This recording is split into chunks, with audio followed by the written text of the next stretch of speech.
working on some gift tags, and I wanted to show you a couple of the techniques I used in creating the flowers and the butterflies.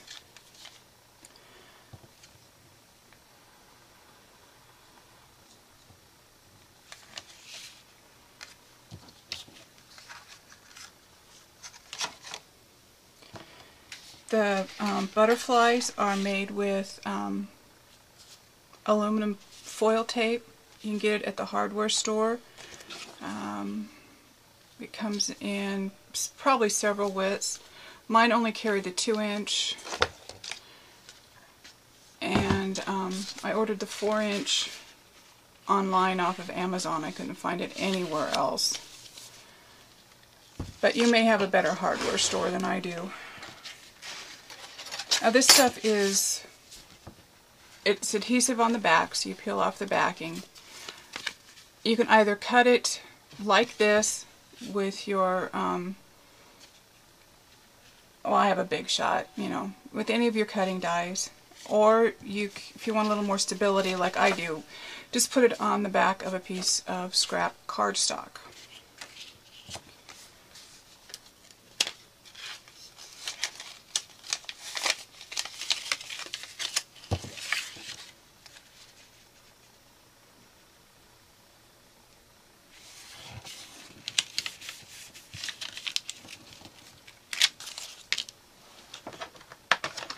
I use my brayer to roll it down nice and flat.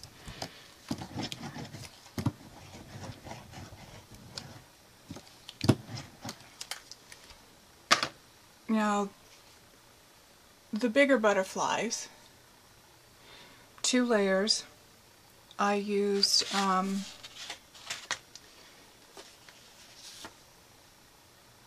these 2 dies from Memory Box. They complement each other, and you could use one or the other. You don't have to have both. I just like the dimension of the layers. This little guy I used Martha Stewart punch. This one.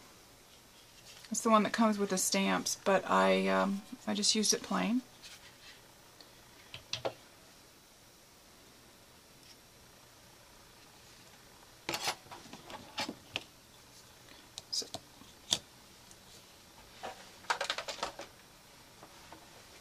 Using the Big Shot, and again, of course you don't have to have this particular die cut and embossing machine.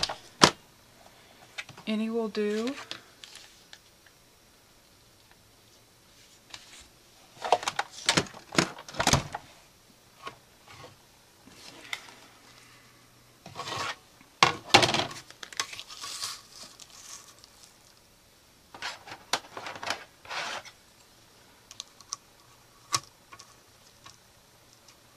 I really like the Memory Box dies.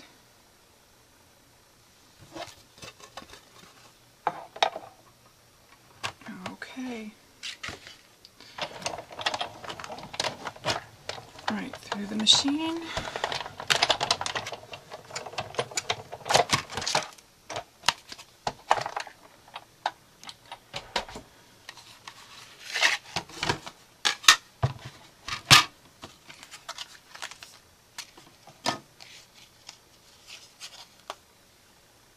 Of course, each one of these butterflies comes with the body and antenna pieces. You only need one.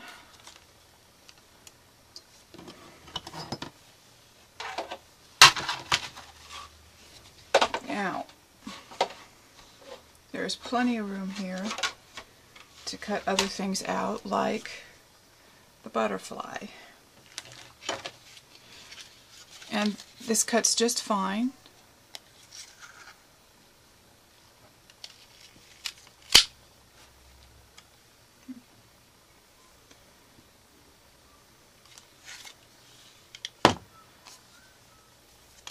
Okay, the next thing,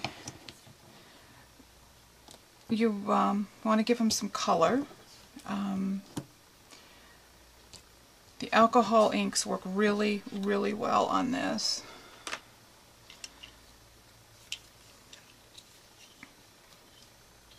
Use my little piercing tool. Go through the back of these. Get them started to peel off. If you find your dies sticking too much, use a dryer sheet and just, give it a little bit of a rub, and the next time that the paper you cut will just fall right out. As these have stuck, so I do mine pressed from front to back to release all the little cutouts that are supposed to be cut out.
Okay, there they are. Now, when you peeled the backing off of the foil tape, save it. It makes a really good place to apply your alcohol ink. That way you don't have to dirty up your mat. Let's see what colors we want to use. I think I'm going to use pinks on this one. I make my own ink dauber. It's just a wooden dowel, a 1/2 inch, cut to the length I wanted for my hands. And this is the standard circle Velcro that you can just buy in the fabric section of whatever store, and it is adhesive on there, but I added my own glue to the back to make sure it sticks. And then I just cut out little 1/2 inch felt circles and stick them on the top. Now I have bought alcohol ink, and I have homemade alcohol ink, and you can find the recipe for making the alcohol inks yourself. Essentially, you just gut a Sharpie, put the insides cut in half and split the casing into a bottle, and then fill with as much alcohol as you want. This is I'm going to say it's probably a 4-ounce bottle, and I find that it's plenty dark. So, I'm going to have the lighter pink on the top of the wings.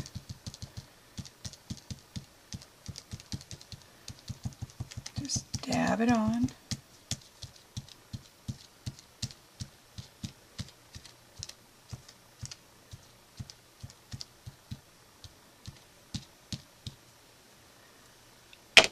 And this is cranberry from the Tim Holtz Ranger collection.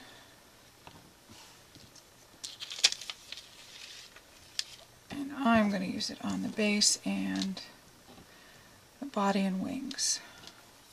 Not used this color before, so I have a brand new pad. Now, the alcohol ink will dry up in here, and if you've got a lot on your pad already from previous use, just put a little bit of alcohol on there and it will revive it, and you don't have to add more. Wow, that's pretty bright. This is going to be pretty. Let's put together.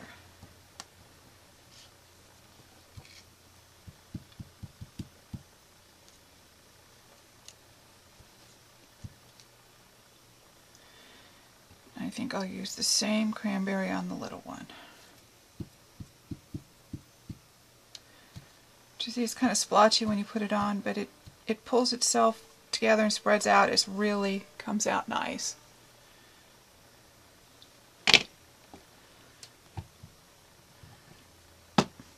Okay, and next I'm going to show you, they look like cherry blossoms to me, and it's spring and it's just the time. And I'll show you how I did those. For this, I used the textured cardstock. It is really, really neat. I don't know if you can see the texture on the camera or not. Sometimes you can see better than I can from just looking on my little screen here.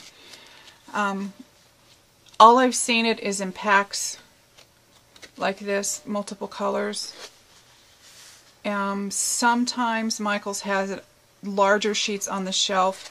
I've seen in the cranberry and the black, but you know, who wants cranberry and black flowers all the time? So I love the white. I wish I could find it just by itself because, you know, we like coloring our own to the color we want it. So I did. I wanted pink flowers, so I took the white and I colored it pink. Now I make my own color spray, and this particular one is made with paint, so it's heavy. So I've got 3 glass beads in the bottom of it to help stir it out. And when this is sprayed on, it comes out this color. And you know, if you wanted, you could add some sparkle to it. This has a little bit, not much. Here's another one that I made with a darker pink, and again it's paint. And I added white to lighten up the pink color because it was really, really dark. So I've got 2 shades of really nice pink. This one has some glimmer in it.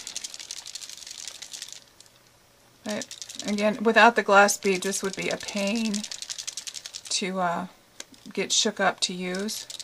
So if you use the paint to make your own glimmer mist or color mist, do put the glass beads in. And make sure they're glass beads, otherwise they're not heavy enough to really rattle around in there and help you mix things up. The flowers, you can use any punch you want, cut them out however you want. These particular ones, again, a Martha Stewart flower punch, and it takes 2 big ones and a little ones to do the flowers the way I did them.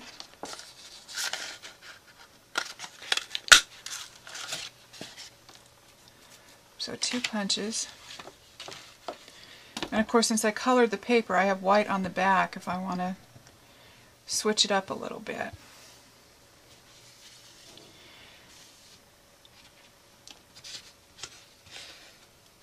Oh, the mat. This is so cool. To my mind, it's better than a mouse pad. It's a garden kneeling pad I got really cheap at a clearance. I don't think they're really expensive anywhere, but they're nice and big, so I totally destroy this piece. I've got a couple more chances at it. The flower. Okay, I use a ball end tool. Don't use too small, you'll bust the paper open. But I just start at a circle, work towards the center.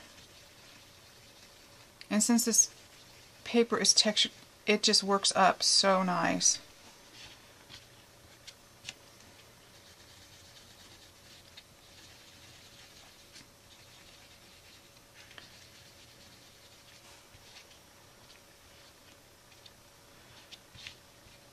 A white center. So.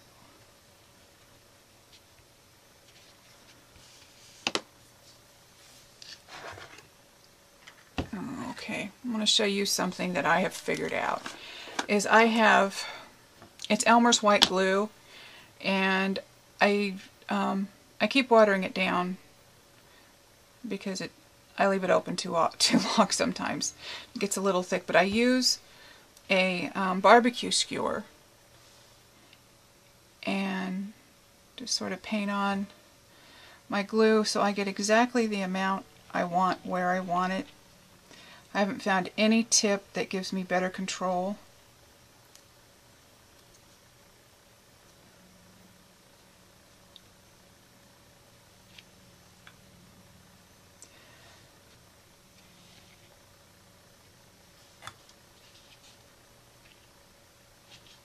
There we go. Flowers built. Now for the center. My little gems are not adhesive on the back. I buy them from China by the hundreds. And I don't trust the adhesive that's on the back of the stuff that that you buy anyway. Alright, come on.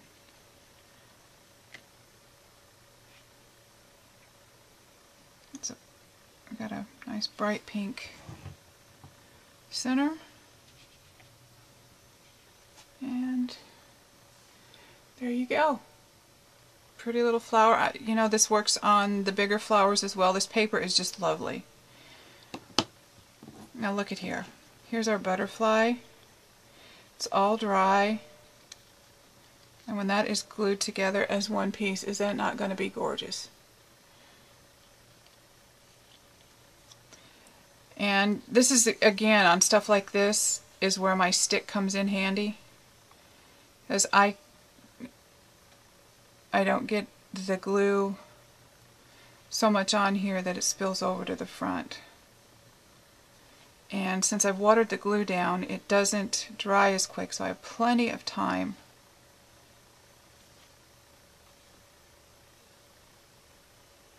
to dab it on here.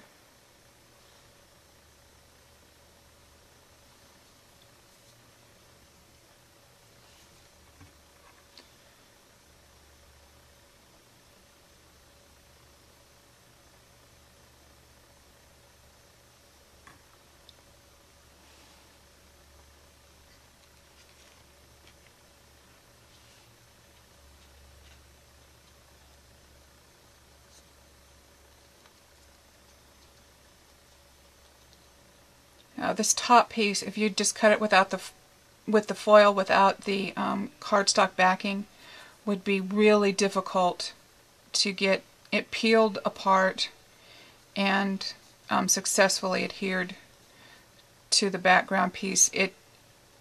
Trust me, it's a pain, and it's a lot easier to handle if you put it on a piece of scrap cardstock. There you go, one butterfly almost done. Where's my stamp? Center.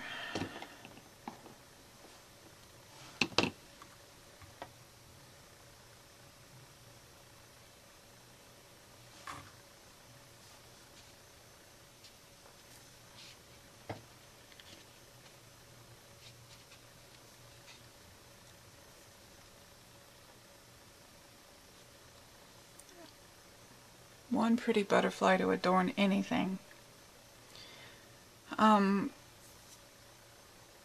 working on some metallic flowers, and hopefully that video will be ready in a few days.